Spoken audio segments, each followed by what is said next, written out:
I wrestled with drugs and alcohol for a very long time.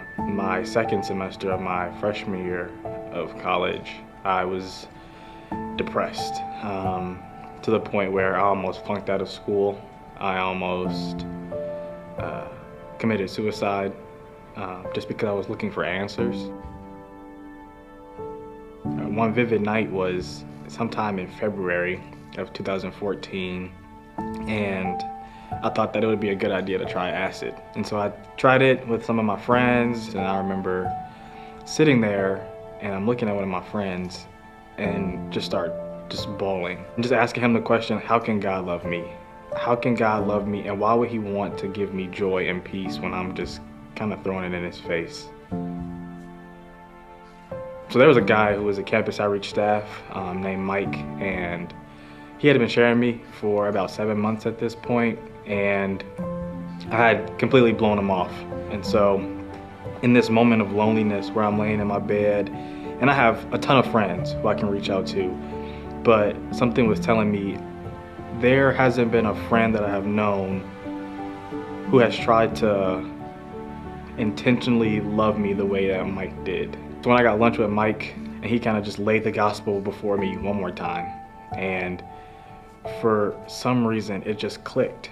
I saw my need, I saw the brokenness of my heart, and I couldn't tell you what it meant to have a relationship with Jesus in that moment. I couldn't tell you what it meant to walk with the Lord, but I just knew I needed that. I needed him. From that day on, Mike walked with me, discipled me, helped me grow in my faith, invited me to church because he believed that the local church is where I'm actually going to grow the most and be fed the most. When I got to the journey and came here, the first thing I noticed was the demographic. I was a little uneasy just because I felt like it was a majority culture church, and I grew up in a very black church. And so it was something that was foreign to me. It was new to me. But then immediately I got met by so many just genuine people.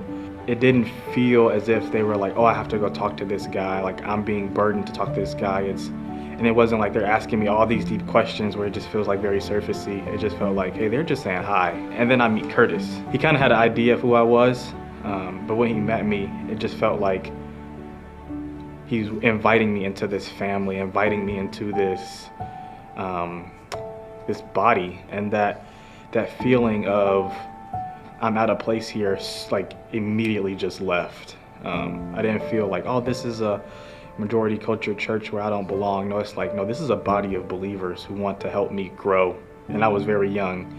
And so they just really pursued me in so many ways of getting to know me, getting to know my story, asking really intentional questions about things like diversity and things about my take on society and things like that. So it just felt like I'm in a place where I can thrive because these people are pointing me to Jesus.